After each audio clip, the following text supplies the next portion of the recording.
Billahi minasyaitonirrajim. Bismillahirrahmanirrahim. Alhamdulillahi rabbil alamin. Wa bihi nasta'in ala umuri dunya waddin. Assalatu wassalamu ala asrafil anbiya'i wal mursalin wa ala alihi wa sahbihi ajma'in. Amma ba'du. Wa qad qala Allah ta'ala fil Qur'anil Karim. A'udzu billahi minasyaitonirrajim. Bismillahirrahmanirrahim. Qul hal yastawil ladina ya'lamuna wal ladina la ya'lamun. Wa qala Rasulullah sallallahu alaihi wasallam, ma yuridillahu bihi khairan yufaqihu fid din. Tafaqun alaih. Ila hadratin Nabi Mustafa Muhammad sallallahu alaihi wasallam wa ala alihi wa ashabihi wa azwajihi wa auladihi wa dzurriyyatihi wa ahli baitihi al-kiram. Summa ila arwahil anbiya'i wal mursalin wa sahabati wa tabi'in wa atba'i tabi'in wa ihsanin ila yaumiddin wal malaikatil muqarrabin wa syuhada'i was solihin wal ulama'il 'amilin wal musannifin al mukhlisin was sufiyatin muhaqqiqin wal aimatil mujtahidin khususan ila Syekh Muhammad Muhajirin Amsal Ad-Dari, summa ila Syekh Silmin Isa Al-Fadani, summa ila Syekh Asy'ari, summa ila Syekh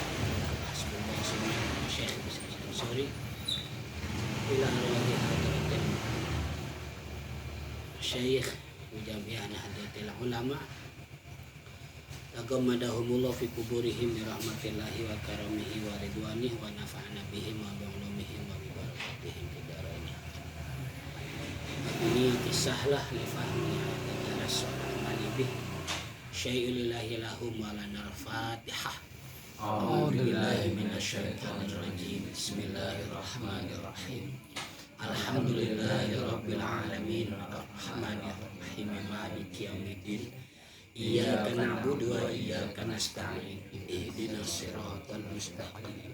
Siratal ladzina an'amta 'alaihim ghairil maghdubi 'alaihim waladdallin.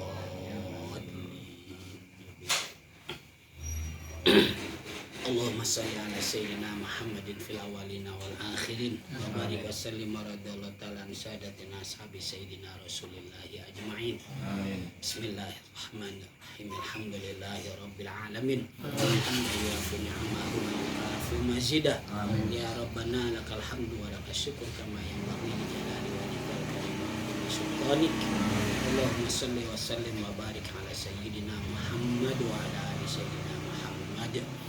Bi'adadi kulli da'in wa dawa, bi'adadi kulli da'in wa dawa, bi'adadi kulli da'in wa dawa. Allahumma antal ladzi an'amta fa'allamta wa antal ladzi fatahta fa'alhamta, falakal hamdu maulana kama akramta fa fahamta, wa qulta wa qaulukal haqq wa wa'duka sidq, sanuqri'uka fala tansa, wa qulta wa 'allamal insana ma lam ya'lam, wa qulta fa fahamnaha Sulaiman, wa qulta wa 'allama Adamal asma'a kullaha, wa qulta wa 'allamnahu min ladunna ilma. Nas'aluka ya Allah an tu'allimana kama 'allamtahum wa tulhimana kama alhamtahum wa tahfaza ma mananta bihi 'alaina kama hafizta 'alaihim. Wa qulta inna nahnu nazzalna dzikra wa inna lahu lahafizun. Wa sallallahu ala sayyidina Muhammad sallallahu alaihi wasallam wa ala alihi wa sahbihi wa sallama walhamdulillahi rabbil alamin.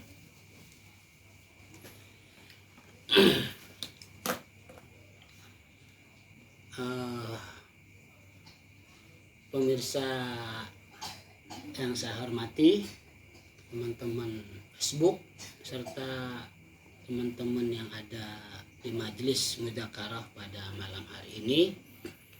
Untuk malam hari ini kita tidak membahas dulu, tidak mudzakarahkan dulu kitab Nasoih al-Ibadnya, tapi kita akan membahas khusus pada malam hari ini yang berkaitan dengan masalah kurban. Tentu sifatnya saya di sini hanya mengingatkan kembali kepada saudara-saudaraku kaum muslimin muslimat, terutama sebagai pengurban atau panitia kurban, bahkan mungkin juga pemotong hewan kurban. Bagaimanapun kurban ini bagian daripada ibadah.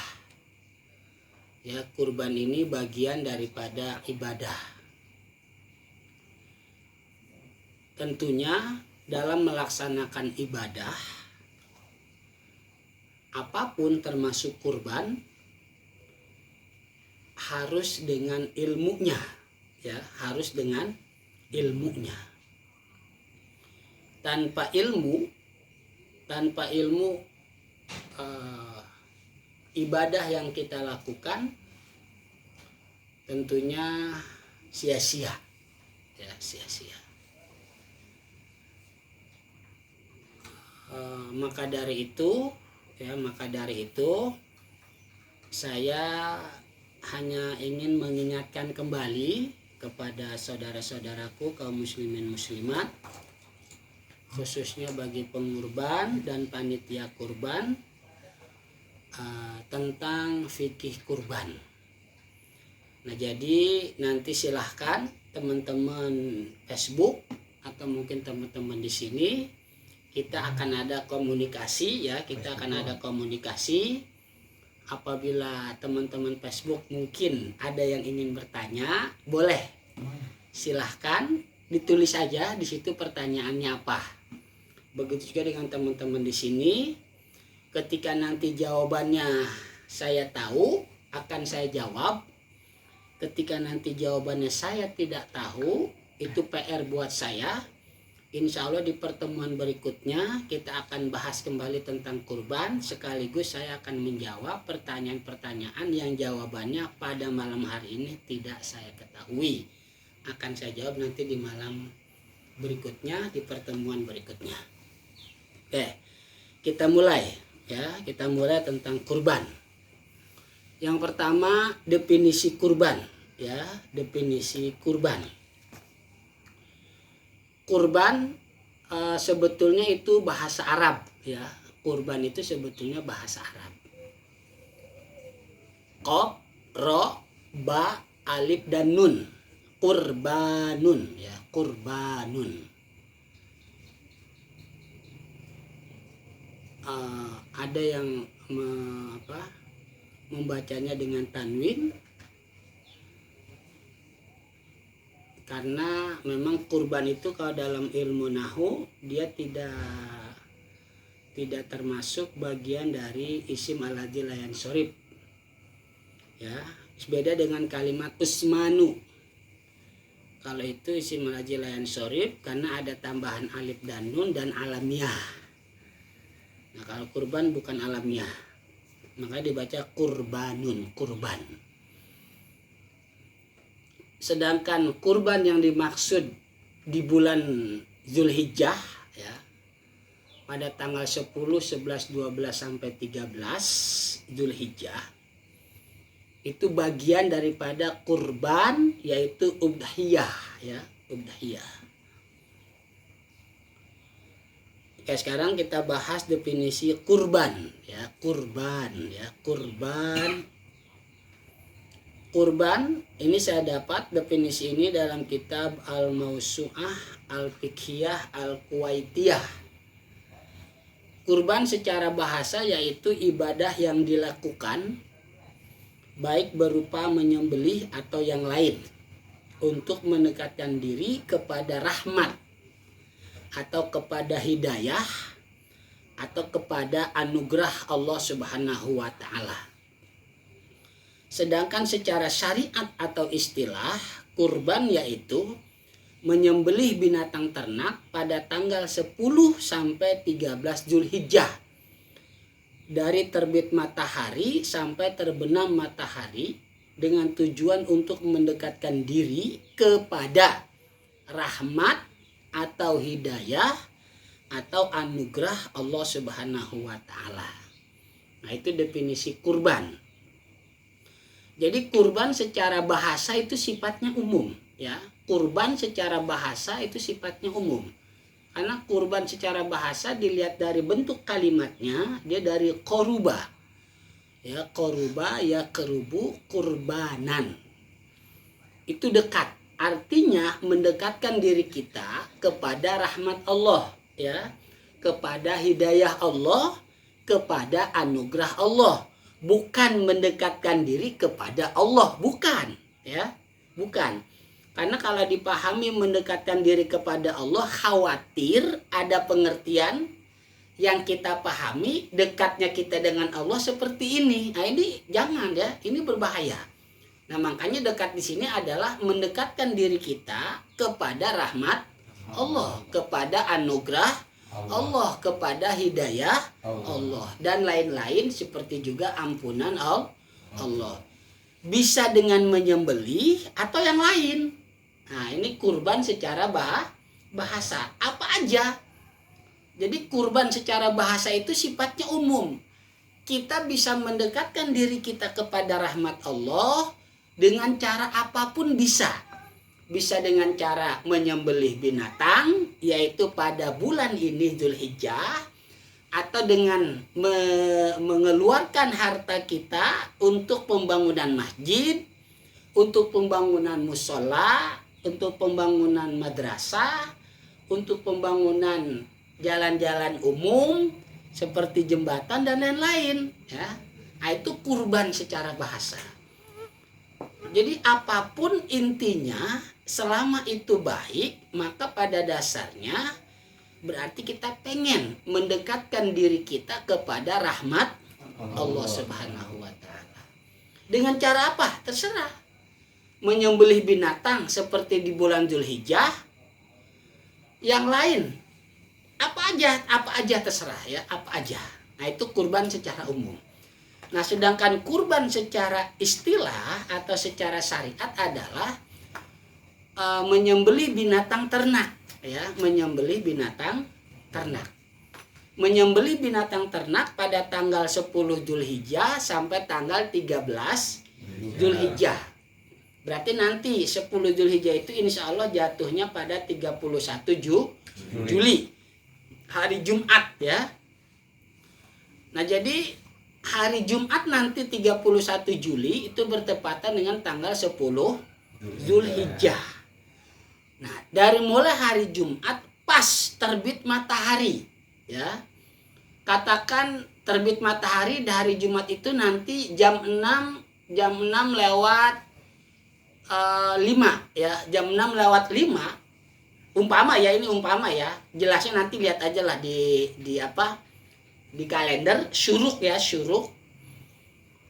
Katakan kita ambil pasnya deh ya, kita ambil pasnya jam 6 pas ya. Nanti tanggal 31 Juli bertepatan 10 Dzulhijjah itu syuruk matahari jam 6 pas. Ya, jam 6 pas. Nah, pada saat itu jangan dulu langsung sholat Idul Adha ya. Karena di situ bertepatan dengan terbitnya matahari. Nah, kata ulama ambil 16 menit berikutnya. 16 menit berikutnya berarti jam 6 lewat 17 menit ya. Jam 6 lewat 17 menit, maka disitulah ya. Disitulah baru kita boleh melaksanakan sholat Idul Adha. Atau mungkin setengah 7, silakan. Ya, nggak apa-apa, setengah 7. Nah kita sholat dulu Idul Adha ya, terus dilanjut dengan khutbah, selesai barulah di situ kita menyembelih binatang ternak untuk kurban, gitu ya, binatang ternak untuk kurban. Nah itu awal waktunya. Sampai kapan? Sampai tanggal 13 Dzulhijjah. Pas waktu maghrib ya, pas waktu maghrib. Berarti 13 Dzulhijjah bertepatan tanggal berapa? 3 Agustus ya. 3 Agustus. 3 Agustus itu kalau nggak salah hari Senin. Ya. 3 Agustus hari Senin. Kan 31 Juli bertepatan 10 Dzulhijjah hari Jumat. Iya kan? Sabtu, Minggu, Senin. Nah, sampai malam Selasa. Nah, itu sebelum maghrib ya. Pas maghrib dah, pas maghrib hari Senin itu selesai dah. Ya, di situ selesai waktu untuk beli. Jadi waktu menyembelih itu hari Jumat jam 6:30 sampai hari Senin pas maghrib. Ya, itu waktu menyembelih kurban. Untuk apa kita menyembelih kurban? Binatang ternak mendekatkan diri kita, maksudnya si pengurban gitu ya. Si pengurban mendekatkan dirinya kepada rahmat Allah Subhanahu wa taala. Bukan kepada Allah, ya. Bukan. Dalam arti bukan karena nanti dikhawatirkan pengertian dekat kepada Allah, dekatnya begini. Ini salah. Jangan ya. Karena dekat begini hanya berlaku untuk makhluk. Sedangkan pengertian mendekatkan diri kepada Allah adalah mendekatkan diri kepada rahmat Allah. Nah, itu dia. Itu kurban, ya, kurbanun. Nah, bahasa Arab yang lainnya udhiyah. Nah, udhiyah dinamai udhiyah karena dilakukannya pas waktu duha, waktu mulai berkurban, ya, sampai nanti tanggal 13 Zulhijjah, bertepatan tanggal 3 Agustus pas maghrib. Nah, itu dia kurban gitu ya. Oke, selanjutnya nanti bolehlah siapapun teman-teman Facebook atau teman-teman di sini kalau mau bertanya aja ya. Saya tahu saya jawab, nggak tahu PR buat saya. Nanti di bulan berikutnya, pertemuan berikutnya akan saya jawab insya Allah. Itu pengertian kurban secara bahasa dan secara istilah atau syariat. Jelas ya? Oke. Selanjutnya adalah kapan ditetapkannya kurban, tahun berapa Hijriah. Kurban itu ditetapkannya tahun 2 Hijriah. Ya, tahun 2 Hijriah. Katakan kita ambil Masehinya ya. Kita ambil Masehinya 1 Hijriah itu 614 Masehi. Ya, kita ambillah itu umpama kita ambil tahun itu 614 Masehi. Maka berarti 614 Masehi itu adalah 1 Hijriah. Berarti 2 Hijriahnya tahun 615 apa 16? Kita katakan awal Hijriah itu 614, berarti 614 tambah 2 16 ya, berarti 616 ketetapan kurban. Iya. Berarti ketika awal hijrah Nabi belum kurban karena belum ada ketetapannya, ya, belum ada. Nah, itu baru dilakukan 2 tahun berikutnya dari Nabi setelah hijrah. Nah, itu ditetapkannya kurban. Gitu ya. Oke. Terus hikmahnya. Ya, hikmahnya. Sudah pasti hikmah dari kurban itu menghapus dosa. Ya, itu udah pasti. Tapi menghapus dosa-dosa kecil. Ya. Menghapus dosa-dosa kecil.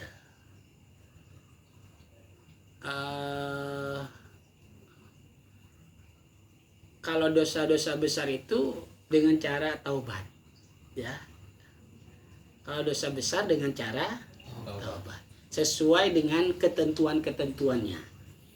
Tapi kalau ibadah seperti kurban, bagian daripada ibadah itu menghapus dosa-dosa kecil. Dan ada yang mungkin yang menarik ya dari hikmah kurban. Di antaranya yang menarik dari hikmah kurban yang saya baca di kitab ada Al-Fiqhul Islami wa Adillatu, itu di antaranya hikmah kurban itu adalah untuk menambah perkembangbiakan manusia.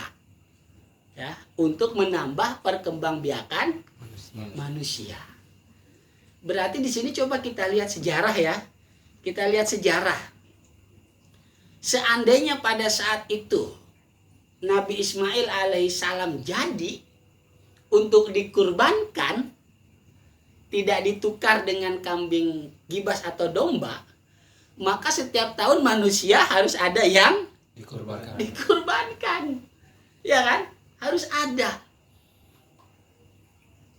Tapi kan kenyataannya Nabi Ismail tidak dikurbankan, langsung diganti dengan kambing gibas atau domba yang dari surga gitu ya. Nah maka akhirnya ketetapan kurban itu bukan manusia yang dipotong, tetapi binatang ternak gitu. Nah jadi hikmah kurban itu apa? Untuk menambah perkembangbiakan manusia. Coba umpama ya, per tahun itu ya per tahun, ini saya hanya mengumpamakan ya. Umpama per tahun itu binatang ternak yang dikurbankan umpama ya 1.000 ekor, umpama 1.000 ekor. Seandainya saat itu Nabi Ismail jadi dikurbankan, maka berarti tiap tahun manusia berkurang 1.000 orang. Ya, manusia berkurang 1.000 orang. Tapi karena kemudian Nabi Ismail diganti dengan binatang ternak yaitu berupa kambing gibas atau domba. Nah akhirnya perkembangan manusia tetap ada gitu ya, tetap berjalan, diganti dengan memotong hewan ternak. Masuk akal kan? Masuk akal. Nah itu diantara hikmahnya ya. Jadi hikmah kurban itu selain diampuni dosa-dosa si pengurban, itu pun juga hikmahnya untuk menambah laju perkembangbiakan manusia. Kayaknya kalau ulama nggak ngasih tahu begini kita nggak tahu ini. Iya, kita nggak tahu. Sekarang gini, apakah per tahun itu lebih banyak manusia yang meninggal atau lebih banyak manusia yang dikembangbiakan? Kira-kira banyak mana ya? Juga nggak tahu. Lebih banyak yang lahir. Iya, kalau lahir udah namanya lahir kan, memang ada. Ini kan antara banyak yang meninggal dengan banyak yang berkurban binatang ternak, itu kan berarti perkembangbiakan manusia bertambah terus. Nah itu banyakan mana ya, saya nggak tahu lah. Kalau mau minta data statistiknya ke negara mungkin ada. Katakan kayak umpama kayak apa? Susah sih ya. Kita kalau nggak ini ya pokoknya nggak tahu lah itu banyakan mana. Yang jelas salah satu hikmah kurban itu ternyata untuk menambah perkembangbiakan manusia. Nah terus selanjutnya lagi gini. Kenapa dikurbankan binatang? Ini pun ternyata ada hikmahnya. Kok bukan manusia aja? Selain daripada tadi melambah perkembangbiakan manusia, itu adalah satu simbol bahwa yang disembelih bukan semata-mata hanya binatangnya secara fisik, tetapi yang disembelih adalah sifat kebinatangannya. Sifat kebinatangannya. Ya, diantaranya rakus, sifat binatang kan begitu. Masa bodoh mungkin. Nah, sekarang pertanyaannya gimana dengan mereka yang tidak berkurban? Apakah harus juga simbol menyembelih sifat binatang yang ada pada dirinya? Iya kan? Kalau untuk pengurban kan jelas ya. Kalau untuk pengurban jelas, itu bukan hanya dia menyembelih kurban binatangnya, hewannya secara fisik, bukan hanya itu. Tapi si pengurban pun harus bisa menyembelih sifat binatang yang ada pada dirinya. Nah sekarang untuk yang tidak berkurban gimana? Bebas. Ini kan masalahnya gitu kan. Untuk yang tidak berkurban gimana? Coba, untuk yang tidak kurban gimana? Tapi kan dia kebagian dagingnya juga. Berarti dia kebagian makan daging sifat binatang dong. Ya gini. Dalam kitab diantaranya saya dapat dari Hasyiah Baijuri ya.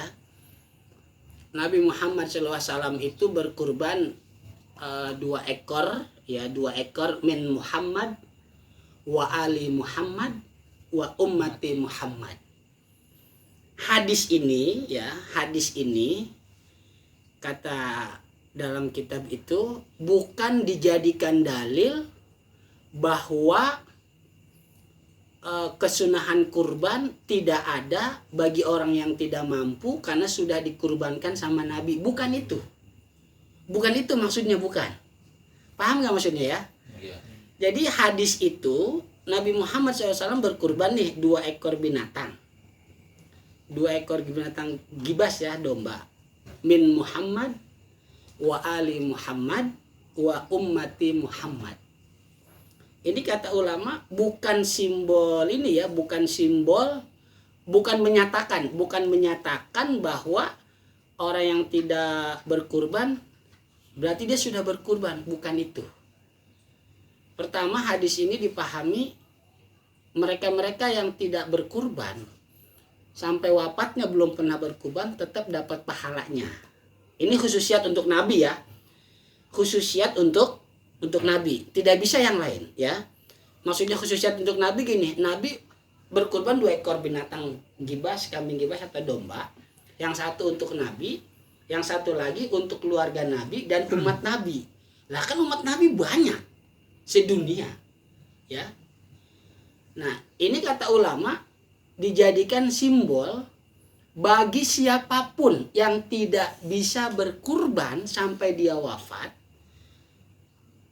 Apalagi dia nggak wafat, artinya tetap. Tapi ini untuk hanya simbol ya, hanya simbol bahwa dia pun tetap diharuskan menyembelih sifat binatangnya. Nah ini dia jawabannya.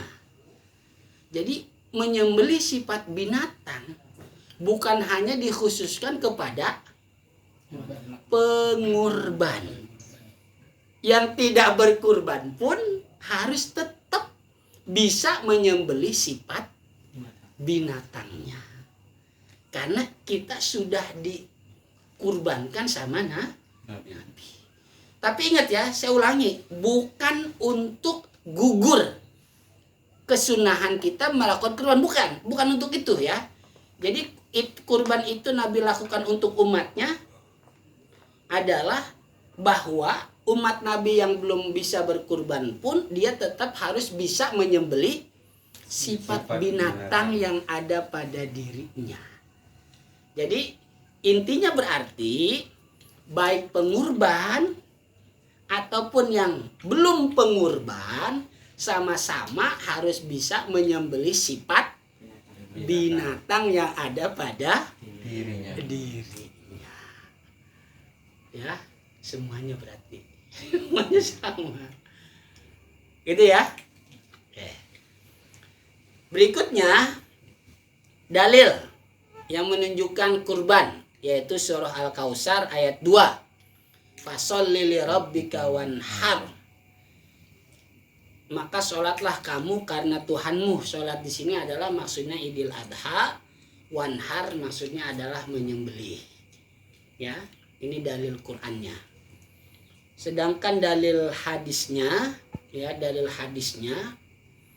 dohan Nabiyu sallallahu alaihi wasallam bikabsyaini amlahaini akranaini zabahahuma biyadihil karimati. Ada yang tanpa kalimat karimah, wasama wa kabbara wa wadu'a rijlahul mubarakata. Ada yang tanpa kalimat al mubarakah ala sifahihima. Rawahul Bukhari wa Muslim. Nabi Muhammad SAW berkurban dengan 2 ekor kambing gibas atau 2 ekor domba berwarna putih dan bertanduk. Beliau menyembelih sendiri dengan tangannya yang mulia dengan cara baca basmalah, bertakbir dan meletakkan kakinya yang berkah atas 2 telinga kambing tersebut. Nah ini hadis dalil tentang kurban di antaranya. Yang kedua, kurban itu hukumnya sunnah muakkadah ya, sunnah muakkadah. Artinya sunnah muakkadah ini yang sangat dianjurkan bagi mereka yang mampu. Ya, sangat dianjurkan bagi mereka yang mampu. Nanti akan kita bahas apa pengertian mampu untuk mereka yang berkurban. Ya, nanti akan kita bahas. Jadi sunnah muakkadah itu sunnah yang dianjurkan, ya, yang memang juga sering dilakukan oleh Nabi kita Muhammad SAW, nggak pernah lewat, sehingga untuk umatnya pun dianjurkan melakukan itu, tapi bagi yang mampu, ya, bagi yang mampu. Syarat-syarat bagi pengurban, nah ini, ya, syarat-syarat bagi pengurban. Nah ini coba sama-sama harus kita perhatikan. Kalau tidak termasuk dari syarat-syarat ini berarti nggak sah. Bahkan dalam kitab I'anatul Thalibin dihukumi haram. Ya, haram. Bukannya sunnah malah haram. Haram. Ya bisa diterima. Ya contohnya seperti sedekah lah. Kita sedekah. Tapi ketika kita sedekah, uang kita berkurang. Ketika uang kita berkurang, kebutuhan kita pun jadi tidak terpenuhi. Nah, berarti haram dia sedekahnya. Ya, haram. Tapi ingat ya, hukum asal kurban itu sunnah, tidak wajib, kecuali dia nazar, gitu ya. Kecuali dia nazar, saya bernazar besok tanggal 11 mau berkurban, jadi wajib kurbannya. Kalau dia bernazar, kalau nggak bernazar nggak jadi sunnah. Syarat yang pertama adalah muslim, ya, muslim. Jadi non muslim tidak bisa berkurban, ya, ibadah kurban. Ingat, kurban ini bagian dari ibadah. Sekalipun hukumnya sunnah, harus ada aturannya sesuai aturan syariat. Yang pertama muslim atau muslimah. Yang kedua dewasa. Ini dewasa. Berarti kalau ada orang berkurban untuk anak kecil tidak sah. Ya. Tidak sah ya. Tidak sah berkurban untuk anak yang belum dewasa. Kita ini bahas mazhab Syafi'i ya. Tidak sah berkurban untuk anak kecil yang belum dewasa. Saya umpama berkurban untuk anak saya yang baru berumur 5 tahun. Nggak sah. Sia-sia. Kalau sia-sia buat apa saya berkurban? Iya kan? Buat apa saya berkurban? Nggak usah. Ngapain berkurban? Ya, nggak sah, kurbannya nggak sah. Kalau dikurbankan untuk anak kecil, nggak sah. Yang kedua, muslim atau muslimah. Yang kedua dewasa. Yang ketiga berakal. Berarti kalau dikurbankan untuk orang yang gila, ya nggak sah. Untuk orang yang setengah sadar, oneng dikit gitu, konslet sedikit, nggak sah juga. Iya, error. Otaknya error dikit, ya, oneng-oneng dikit gitu. Orang tahu dia oneng, dikurban lah kagak sah. Yang keempat merdeka. Merdeka udah pasti, karena sekarang udah bukan zaman perbudakan ya. Nah, yang kelima mampu. Nah ini nih, yang kelima mampu. Ini pahami. Yang dimaksud mampu di sini apa? Gimana? Nah ini dia. Saya nih ya, saya katakan mau berkurban, ya, saya mau berkurban. Maka berarti saya dikatakan mampu pada malam Jumat, ya. Malam Jumat berarti ya. Berarti malam Jumat udah masuk tanggal 10 Dzulhijjah ya. Malam Jumat pas maghrib ya. Saya harus bisa memperkirakan. Dari malam Jumat sampai malam Selasa tanggal 3 Agustus. Dari malam Jumat, malam Sabtu, malam Minggu, malam Senin, malam Selasa. Iya kan? Bener gak? Iya kan? Sampai malam Selasa pas maghrib, saya harus bisa memperkirakan, menentukan kebutuhan saya, istri saya, dan anak-anak saya terpenuhi. Terus saya ada rejeki lebih, seharga binatang ternak untuk dikurbankan. Nah itu nggak apa-apa, boleh. Sah berarti kurban saya. Nah itu mampu di situ, jadi dilihatnya kapan? Malam Jumat. Pas malam Jumat ya, dilihatnya pas malam Jumat sampai malam Selasa. Dilihatnya dari situ. Dari pas malam Jumat sampai malam Selasa, karena kebetulan tahun ini Lebaran Zulhijjahnya ya, Lebaran Idul Adha ya, Lebaran hajinya tanggal 31 Juli hari Jumat, berarti malam Jumat sampai tanggal 3 Agustus ya, malam Selasa. Nah di situ saya mau berkurban, pastikan dulu kebutuhan saya berkurang nggak. Tuh, umpama kebutuhan saya sehari itu berapa ya, kan harus bayar, katakan di hari, maksudnya saya punya kewajiban gitu yang harus saya keluarkan. Umpama kira-kira kebutuhan saya berapa duit sehari itu, kan untuk makan pagi, siang, sore atau malam, katakan 300.000 lah ya, 300.000 lah kebutuhan saya, katakan nih umpama segitu ya, 300.000. Berarti kalau dari malam Jumat berapa jumlahnya sampai malam Selasa? 1.200.000 ya. Iya, 1.200.000. 1.200.000. Saya punya duit katakan 4 juta gitu ya. Di malam itu saya punya duit 4 juta. Di malam itu saya punya duit 4 juta.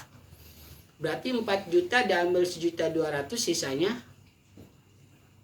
2.800.000, ya kan? Saya pengen kurban. Ada nggak kambing seharga 2.800.000? Ada ya. Nah berarti karena kebutuhan saya ada, ya udah saya kurban. Karena tidak mengurangi kebutuhan saya. Nah itu nggak apa-apa, sah kurbannya. Tapi kalau umpama saya punya duit, memaksakan, katakan saya memaksakan pengen beli kambing super, iya kan? Saya punya duit 4 juta, saya pengen beli kambing super, kan kira-kira harganya 3,5 juta ya. Berarti sisanya dari 4 juta berapa? 500.000. 500.000 kurang nggak kebutuhan saya? Kurang berapa? 700.000. Tapi saya tetap pengen berkurban, nggak sah tuh kurban saya, nggak sah. Ya, kurban saya nggak sah. Karena kebutuhan saya kurang nggak? Ya, kurang, ya, kurang. Nah makanya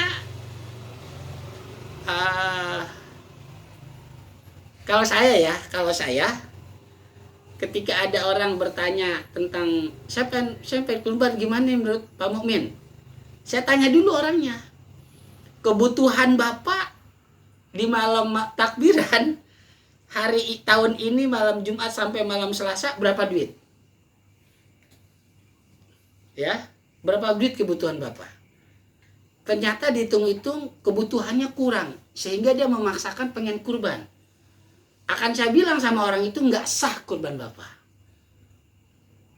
Masalah dia tetap mau berkurban, ya silakan, itu bukan urusan saya. Yang jelas ketika dia nanya sama saya bilang nggak sah, karena nggak mampu hitungannya kan, hitungannya nggak mampu.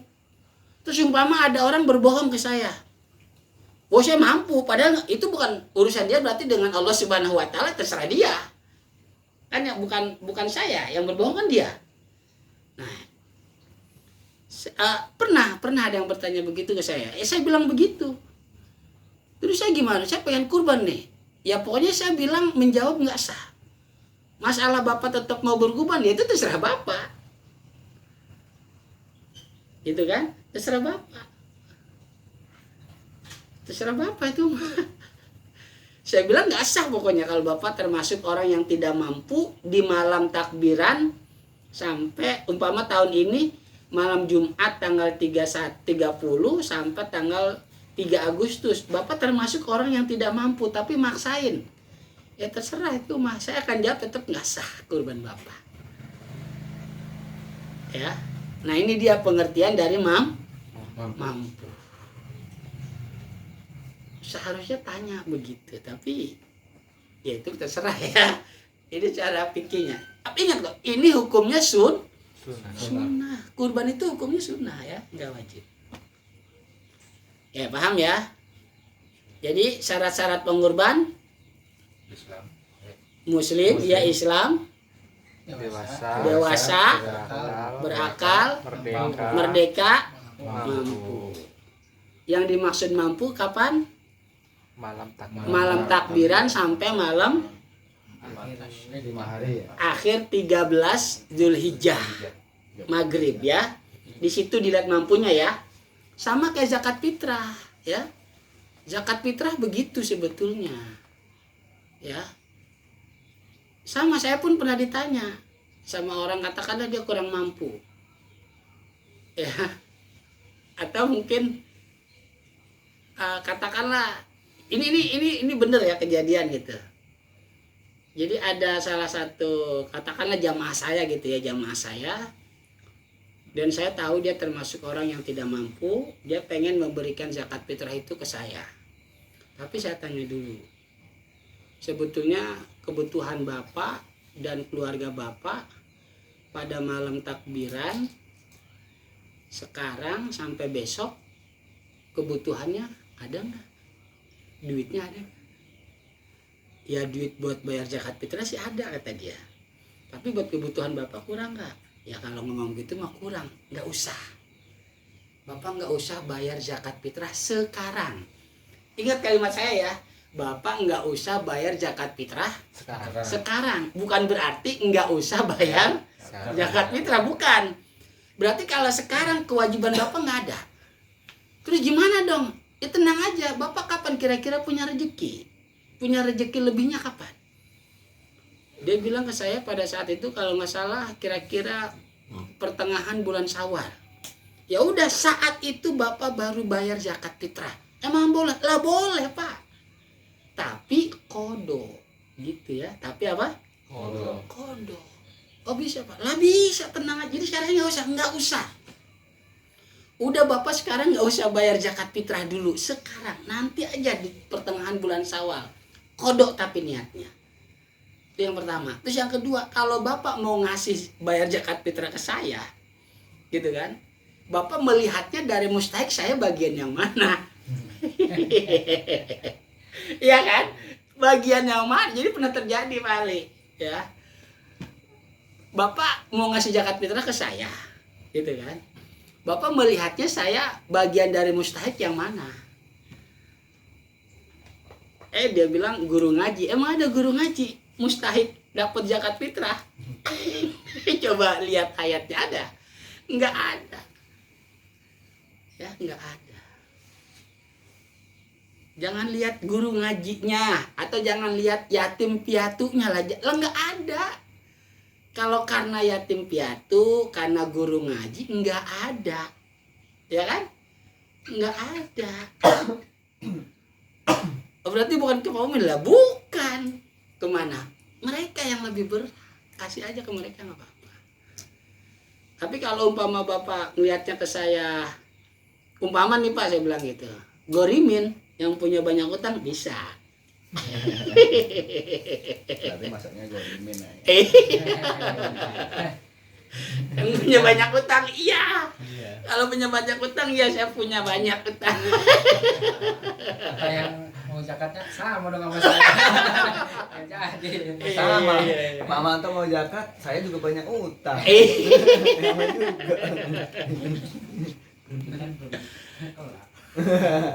Nah itu syarat-syarat yang berkaitan dengan pengurban ya, jelas. Oke. Terus yang berikutnya syarat-syarat dalam berkurban. Pertama harus binatang ternak. Kalau bukan binatang ternak nggak bisa ya.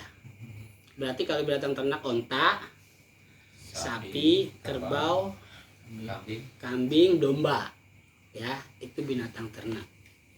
Sesuai dengan ayat Quran surah Al-Hajj ayat 34. liyadhkuru smallahi ala ma razaqahum min bahimatil an'am. Jadi kalau bukan binatang ternak nggak bisa. Umpama dia berkurban dengan burung puyuh nggak bisa. Kalau kuda? Ah? Kalau kuda? Mazhab Syafi'i nggak bisa. Ya. Enggak kan termasuk binatang ternak. Maksudnya pengertian ternak kan kuda juga kan sebenarnya kan bisa. Emang kuda termasuk binatang ternak. Tapi tidak termasuk binatang ternak. Yang kedua waktunya. Haramnya itu Pak. Waktunya yaitu tadi waktunya itu dari tanggal 10 sampai 13. Tanggal 10 pun setelah sholat ya, setelah sholat Idul Adha. Hadis riwayat Imam Muslim, layat bahanna ahadun qabla an yusolliya. Jangan nyembelih dulu baru sholat. Sholat dulu baru nyembelih. Sholatnya boleh dipercepat dalam pengertian dimajuin. Umpama besok hari Jumat suruk matahari jam 6 pas, maka sholatnya setengah 7 boleh. Asal jangan jam 6 lewat 16 menit ya. Harus jam 6 lewat 17 menit ya. Itu waktu. Ini syarat-syarat dalam berkurban, harus binatang ternak sama waktu. Yang ketiga usia. Usia binatang. Ya. Onta tidak boleh kurang dari usia 5 tahun. Sapi, kerbau, kambing, kacang tidak kurang dari 2 tahun. Domba tidak kurang dari 1 tahun.